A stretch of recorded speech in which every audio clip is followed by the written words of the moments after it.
Pinaimbestigahan ng DILG ang natuklasan nilang gabundok na relief goods na nakaimbak lang sa ilang bayan sa Leyte.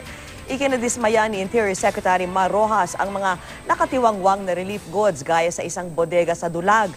Paliwanag naman ng mga taga-Sangguniang Bayan, hindi sila nag-iimbak. Naipon lang daw ang mga ito dahil hindi ma-deliver. Kulang daw kasi sa gasolina ang kanilang mga delivery truck. Nanindigan naman si Rojas na ipagpatuloy ang investigasyon. Alamin natin ito, imbestigahan natin ito. Talagang sana walang bahid ng politika ito. Walang politika. Mga kapitan ko o hindi, binibigyan talaga. Nagkataon lang na bago lang nakarating yung relief goods. Hindi naman tayo pwede na pag binaba yung relief goods, kinakain ka agad ng mga kapitan. Ina-assess muna namin kasi yung mga relief goods, ang laman hindi puro pareho.